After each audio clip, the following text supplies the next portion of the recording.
Bonjour à tous, aujourd'hui on va voir comment on peut imprimer des images créées avec par exemple Midjourney, voyez, ou imprimer des images qu'on a par exemple récupérées d'une vidéo, ou par exemple, pour finir, imprimer des images qu'on a créées aussi avec par exemple Leonardo, une autre intelligence artificielle, mais ça peut être toute forme d'image que vous avez sur votre ordinateur ou que vous avez trouvé sur Internet. Alors bien sûr, si vous avez directement l'image prise avec votre appareil photo, ça ne rentrera pas dans ce cadre spécifiquement. C'est vraiment pour les images qui ont été créées pour le web, donc avec une résolution basse. Parce qu'il faut savoir que sur le web, sur votre écran et à l'imprimante, pour imprimer avec un imprimeur, hein, je parle, pas votre imprimante de salon et même encore, vous aurez une perte de qualité puisque les images du web sont en résolution de 72 pixels par pouce alors qu'à l'impression c'est plutôt du 300 pixels par pouce. Alors bien sûr vous pouvez imprimer pour des A4 par exemple en 150 pixels par pouce, donc déjà ça limite un peu la casse, mais il n'est pas possible d'inventer des pixels comme ça. Oui et non en même temps. Il existe depuis peu des intelligences artificielles qui vous permettront d'améliorer vos images et de pouvoir les agrandir pour avoir une résolution un peu plus grande. Mais tout ce que je vais vous donner, je tiens à le préciser, ce n'est pas de la magie. C'est vraiment, il faut savoir que vous n'aurez pas quelque chose de parfaitement pris comme si vous avez pris ça avec un appareil photo directement. Là, vraiment, vous avez des images pour le web. Alors, on va commencer avec Midjourney. Donc, comment imprimer des images de Midjourney? Avant tout, je vous conseille de faire /settings. Vous voyez, settings. Et là, vous faites entrée. Une fois que vous faites entrée, vous allez vraiment cliquer sur High Quality 2 fois Cost. Alors attention, parce que ça va vous prendre 2 fois le prix. Et si vous avez juste les 25 essais, vous voyez, ça va vous réduire assez rapidement, sachant que faire des recherches pour avoir une image qui vous convient, parfois ça peut prendre un peu de temps. Donc voilà, c'est limité. Alors moi, ce que je vais vous faire, c'est avec une image qui n'a pas eu cette fonction-là, donc une image normale. Mais je vous conseille quand même de prendre la plus haute résolution possible, donc à savoir le paramètre que vous allez sélectionner, High Quality. Donc vous cliquez sur ce personnage, vous allez faire, donc déjà vous cliquez une fois sur l'image, en plus ensuite vous allez faire ouvrir dans le navigateur et là vous avez votre personnage. Vous voyez, ça prend pas tout l'écran déjà, donc un indice, ce qu'il faut savoir c'est que pour une A4 grossièrement, il faut que ça fasse 2000 pixels de large, pardon. Et un écran comme le mien, il fait à peu près 1800 pixels de large. Donc vous voyez que je ne suis pas tout à fait à 2000 pixels de large, donc ça sera déjà trop petit. Alors bien sûr, si vous voulez l'imprimer en petit, ça ne changera pas, ce ne sera pas un problème. Par contre, si vous voulez que ça prenne vraiment toute la place de votre feuille, il faudra vraiment que ça fasse 2000 pixels de large. Et attention, si vous voulez imprimer sur un A3 complètement, donc comme un poster par exemple, il va falloir que ça fasse à peu près 4000 pixels de large. Alors tout ce que je vous dis, c'est du à peu près. C'est pas de la précision parce que ça ne fonctionne pas tout à fait comme ça directement, parce que l'impression d'image que vous avez créée pour le web, donc par exemple sur écran, sur votre ordinateur, toutes ces images-là, si vous n'avez pas fait des paramètres pour l'impression, ce ne seront pas des images pour l'impression. Et les intelligences artificielles, telles que Midjourney, ne font pas des images pour l'impression pour l'instant. Donc moi, je vais vous donner des petites astuces, mais ce ne sera pas magique non plus. Donc vous allez faire clic droit, enregistrer sous, et là, vous allez enregistrer votre image où vous souhaitez. Une fois qu'elle est enregistrée, vous allez sur ce site-là, imglargeur.com, que je vous mettrai dans l'article, dans la description. Et vous allez faire Select Image, et là vous allez récupérer l'image que vous souhaitez agrandir. Là, vous pouvez faire du x4, on va essayer. Donc ça prend un peu de temps, il faut attendre. Voilà, une fois que c'est terminé, vous allez faire Download, Et là, vous allez pouvoir zoomer dessus. Vous voyez, c'est assez impressionnant, ça l'a vraiment agrandi.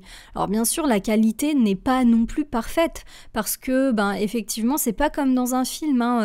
On ne peut pas inventer des pixels comme ça, donc ça, c'est une intelligence qui le fait, artificielle qui le fait. Mais par exemple, dans les films, quand vous aviez des caméras de surveillance où les policiers pouvaient zoomer dessus pour qu'on puisse voir le détail que portait le voleur, par exemple, ça n'est pas possible, ça n'existe pas, c'est de la fiction. Mais par contre, aujourd'hui, et depuis très peu, on peut augmenter la taille d'une image. Ça ne se faisait pas avant, même Photoshop a des outils pour permettre d'un petit peu augmenter la qualité, mais ça n'est jamais aussi bien que ça. Et encore là, on peut voir que c'est pas non plus parfait. Après, ça vient d'être fait par une intelligence artificielle aussi, donc forcément l'un et l'autre font que ça n'est pas parfait, mais moi je trouve ça impressionnant. On va voir la différence entre ça et ce que j'avais fait juste avant. Voilà, ça c'était le maximum que je pouvais zoomer. Et maintenant, en x4, vous voyez, je peux zoomer jusque là. C'est quand même assez impressionnant. Je ne sais pas ce que vous en pensez, mais voilà, c'est l'image maximale que je peux faire. Je vais faire clic droit, enregistrer l'image sous.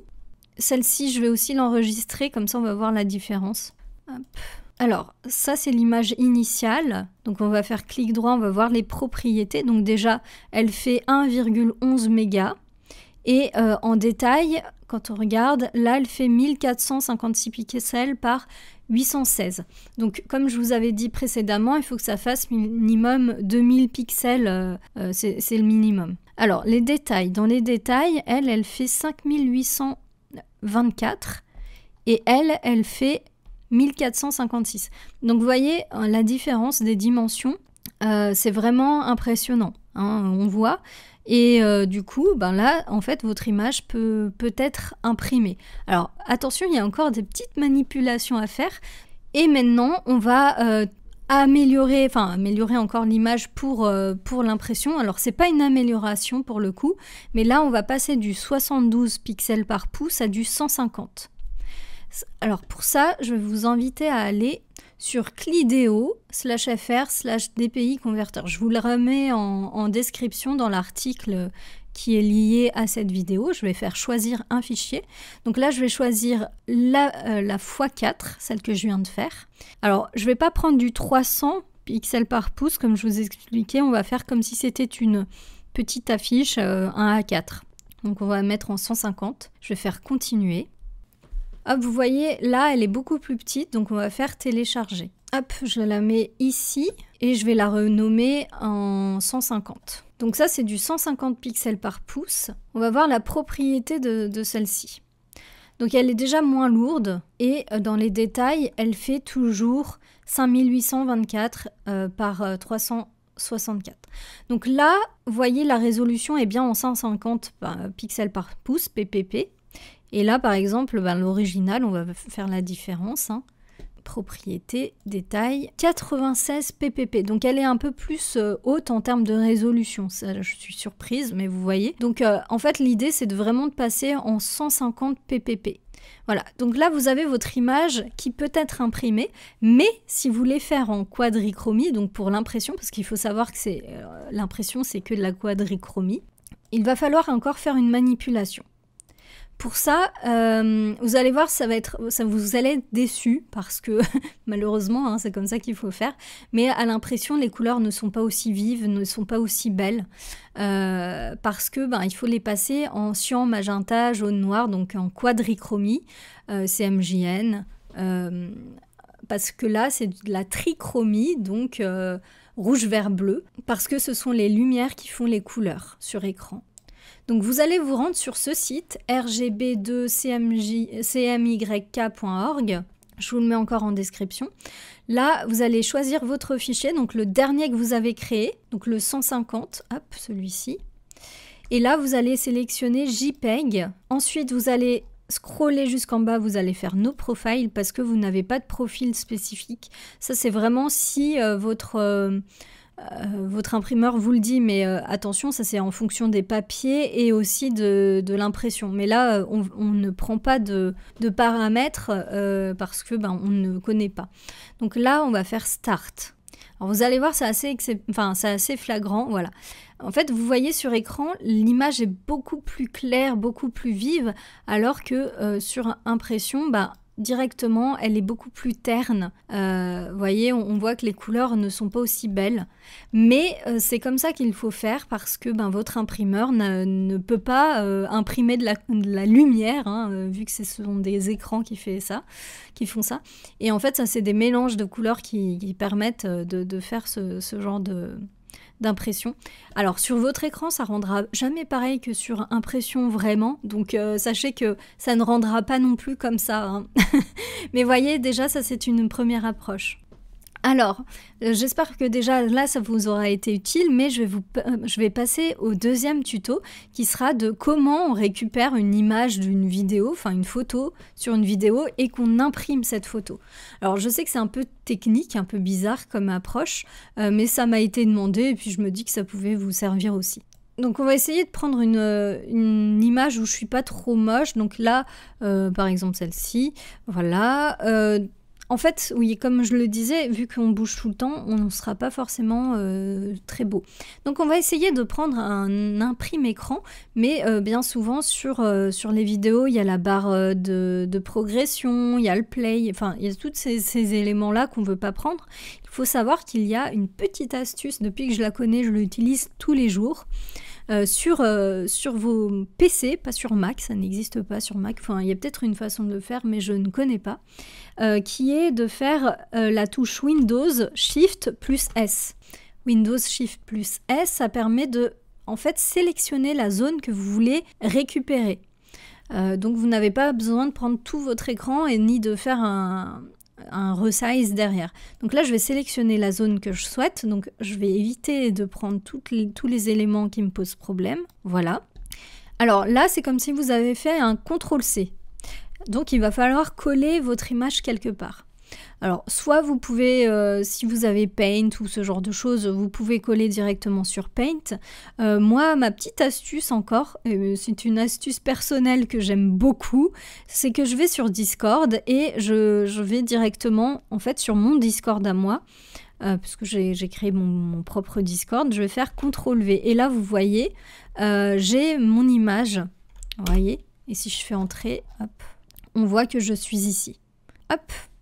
Donc on peut faire, donc on clique dessus une fois, on fait ouvrir pour le web et là on va zoomer encore, vous voyez. Donc là on voit bien que ça prend toute la taille de mon écran. Donc on va faire clic droit, enregistrer l'image sous, donc on va l'appeler base, puisque c'est l'image de base. Donc là, de base, elle le prend en PNG, mais vous allez voir, après, ça va changer en JPEG. Ensuite, on va aller se retrouver sur l'IA imagelerger.com. On fait exactement la même chose que pour les IA, mais bon, si vous arrivez à ce moment-là, si vous vouliez que ça, comme ça, vous avez le tuto entier aussi. Donc, sélectionnez l'image. Je vais prendre la base, je vais faire ouvrir. Là, je vais faire 4 fois, et là, je vais faire start. Donc, une fois que c'est fait, vous allez faire download. Et là, on va voir que l'image est beaucoup plus haute en termes de pixels, hein, il y en a beaucoup plus. Alors, ça n'améliore pas totalement l'image, puisque de base, l'image n'était pas terrible. Hein. Donc, ça restera flou, mais au moins, elle pourrait être agrandie un peu plus, sans qu'il y ait des pixels de partout. Ça ne sera pas parfait, parce que l'image de base n'était pas parfaite. Donc, vous allez faire plus, vous allez zoomer, et là, vous allez faire clic droit, enregistrer l'image sous. Moi, je la renomme en x4.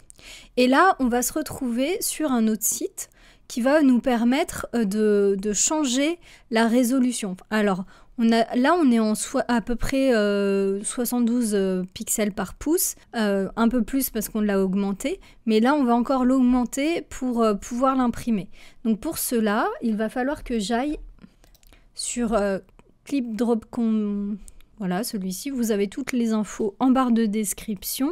Je vais sélectionner mon image et là je vais lui demander du 150 pixels par pouce. Vous pouvez faire du 300 si vous voulez vraiment l'imprimer sur une grosse affiche. D'ailleurs c'est possible parce que là ça fait 5000 pixels et quelques, donc on va faire en 300. Hop. Et voilà, là vous allez faire télécharger et on va les comparer. Donc la base, le x4, hop. Alors, on va aller faire clic droit propriété. Donc là, on voit que la base, elle fait 1,17 mégas. Celui en x4 qu'on a fait, elle fait 1,41 mégas. C'est un petit peu plus, mais parce que c'est passé du PNG au JPEG. Le JPEG est un peu plus léger. Et puis là, on va faire clic droit propriété. Et on va voir qu'il fait du... il est bien plus lourd, 412 KO, kilo-octets, pardon, parce que forcément c'est du 300 pixels par pouce. Donc qu'est-ce qu'on va faire? Là on va aller dans détail, on va voir la taille de base, 1917, la taille de base. Ensuite celui-ci, il fait du 7672, donc il est encore plus grand que ce que j'avais dit. Et celui-ci, c'est... Ah oui, ça le diminue un petit peu quand on passe du 300 pixels par pouce. Alors voilà, vous ne pourrez pas le mettre sur du A3 en fait, celui-ci. Il ne faut pas que ça dépasse... faut pas que ce soit en dessous de 2000 pixels pour un A4. Donc si on fait x2, c'est 4000. Bon, c'est à la limite... On pourrait à la limite faire sur du A3, mais vous voyez, c'est pas non plus... Donc on peut voir que de toute façon, votre image, comme je vous l'ai dit en début, ce sera pas magique, vous n'aurez pas une image parfaite. Ça sera pas comme si vous aviez pris une photo professionnelle, c'est pas possible, ou si vous aviez fait votre image exprès pour l'impression. De base, c'est pas possible. Alors, j'ai encore une autre technique pour plutôt des images qui feront plus un petit peu de style vectoriel. Vous savez, les images faites par Illustrator qui sont un petit peu flat, on va dire plates. Donc, par exemple, ce petit chat que j'ai fait, j'en ai fait plusieurs. Ah, il est plutôt sympa celui-ci. Avec Leonardo, vous voyez, j'ai fait pas mal de petits chats. Donc celui-ci, je vais le prendre, je le trouve très sympa. Donc vous voyez, quand je vous parle d'images un peu flat, c'est pas des photos, c'est des images créées par ordinateur, hein, clairement. Ou ça pourrait être de la peinture, mais il y a des aplats en fait. Les aplats de couleurs, c'est quand il n'y a pas trop de dégradés ou de nuances. Il y en a un petit peu là, vous voyez, mais ça reste léger. Donc ce que je vais faire, c'est que je l'enregistre. Donc en fait, moi, je vous remets le tuto de Leonardo. Vous pourrez vous-même faire ce genre d'image sans problème. Et vous voyez, vous avez 150 essais par jour gratuits, donc ça vaut vraiment le coup. Alors, il n'est pas aussi bon que Midjourney, mais je le trouve très sérieux malgré tout. Donc, vous voyez, en fait, il y a toujours un peu des nuances un peu sur le fond. Je ne sais pas si vous le voyez sur votre écran, mais voilà. Donc, j'ai ouvert mon image, j'ai fait clic droit. J'ai fait en download l'image, il m'ouvre une nouvelle fenêtre, je fais clic droit dessus, je fais enregistrer sous. Bon là je vais mettre base chat, comme ça je suis sûre que c'est ma base.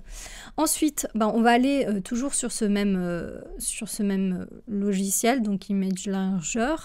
On va le relancer parce que là j'en avais déjà fait une, je vais faire Select Image, donc je vais choisir mon chat de base, alors base chat, voilà, hop. Là, je vais faire du x4 et je vais faire Start. Voilà, donc là, vous faites Download, comme d'habitude, et on peut voir que ça a augmenté. Alors, comme d'habitude, c'est pas parfait. Il y a toujours des artefacts. Et là, on va faire enregistrer l'image sous, et on va mettre x4. Hop. Alors là, la petite spécificité, c'est qu'on va l'améliorer d'une autre manière encore, c'est qu'on va la transformer en image vraiment vectorielle. Donc là, on peut voir que c'est pas du vectoriel, ce sont des pixels et on le voit très bien parce qu'il y a des petits problèmes sur les côtés. Les pixels, ça fait souvent ça, surtout quand c'est une résolution un peu plus basse. Et là, forcément, quand c'est pas très lourd, en général, les images, elles font ce genre de petites choses pas très belles autour. Des points là, comme on peut voir. Alors ça, en fait, on pourra le retirer un petit peu avec ma méthode que je vais vous montrer, qui ne fonctionne pas avec les photos et avec les images où il y a trop de nuances. En fait, ça fonctionne que avec ce style d'image. Donc vous allez sur frvectormagic.com, je vous le remets en description. Et là, vous allez choisir l'image à télécharger. Donc bien sûr, vous allez prendre l'image qui vous convient, donc chat x4, ouvrir. Donc là, vous avez votre image, vous voyez. Et là, directement, en fait, il va téléchargement de l'image, il va vous le télécharger. Et là, vous voyez, en fait, on l'a transformé en image vectorielle. Là, c'est l'image pixelisée, là, c'est l'image vectorielle. Donc, le vecteur, ce sont des images qui n'ont... En fait, vous pouvez zoomer à l'infini, vous n'aurez pas de problème de pixels, contrairement à gauche, comme on peut bien le voir. Vous n'aurez pas de pixels parce que c'est des calculs. C'est pour ça qu'on ne peut pas faire avec trop de nuances, parce que vous voyez là où on voit bien il y a le dégradé, et regardez ce que ça rend en image vectorielle, c'est pas aussi joli. Alors si on le fait avec Illustrator, on peut faire des choses plus jolies, mais là toujours est-il que vous voyez quand même c'est plutôt pas mal, et ça c'est parfait par exemple si vous voulez imprimer votre image sur un t-shirt. C'est on va dire une des seules manières de le faire, c'est en faisant des images vectorielles comme ça, et puis après vous aurez une très haute résolution. En fait, l'avantage des images vectorielles, c'est comme je vous disais, on peut l'agrandir autant de fois qu'on voudra, il n'y aura pas de perte de qualité. Donc ça, c'est le gros intérêt. Et donc c'est pour ça qu'on fait les logos en images vectorielles. D'une part parce qu'un logo, il ne doit pas être trop détaillé, hein, et d'autre part parce que comme ça, si on a besoin de l'imprimer en grand sur un camion par exemple, votre logo, eh bien il n'y aura pas de problème de perte de qualité. Voilà, donc là je vais télécharger le résultat et vous pouvez choisir SVG, EPF ou PDF. Ce sont 3 formats qui lisent le vectoriel. Il y a le .ai qui est le format d'Illustrator. Bien sûr, il appartient à Illustrator, donc voilà. Si vous voulez télécharger vos images, cette version est payante, 10 € par mois, enfin 9 € par mois, pardon. Voilà, il faut s'abonner, etc. Mais vous pourrez en faire autant que vous voulez. Donc moi, ce que je vous conseille, c'est que si, par exemple, vous voulez faire des t-shirts à partir de vos images, des t-shirts ou d'autres impressions, hein, ça peut être aussi des posters, etc. À partir de vos images que vous avez créées avec les IA, c'est de les faire toutes en amont, et puis de faire ça pour chacune, pour ensuite les imprimer. Donc l'avantage, c'est que après, vous pourrez l'agrandir autant que vous voudrez, et vous n'aurez pas de perte de qualité. Donc du coup, vous pourrez envoyer le PDF, par exemple, à votre imprimeur, et lui mettra automatiquement à la bonne taille que vous avez sélectionnée. En fait, je vous conseille toujours d'envoyer en PDF à votre imprimeur, parce que ce sera le format qui sera modifiable par lui et par tout le monde en fait. Le PDF, c'est le meilleur format que vous pourrez envoyer à tout le monde, parce qu'il est ouvrable en fait par chacun. C'est le seul format qui est ouvrable comme ça et qui permet aussi ensuite de le modifier, à part si vous bloquez les accès, mais là je ne pense pas que ça bloque les accès, donc il n'y a pas de problème pour ça. Voilà, j'espère que mes tutos vous auront plu et que maintenant vous saurez comment améliorer une image, vous saurez un petit peu aussi comment fonctionne l'impression, parce que c'est vrai que c'est quelque chose dont on n'a pas l'habitude quand on travaille surtout sur internet et qu'on fait des images sur les IA. N'hésitez pas à vous abonner à ma newsletter, j'envoie des nouvelles chaque semaine, alors abonnez-vous, c'est en barre de description.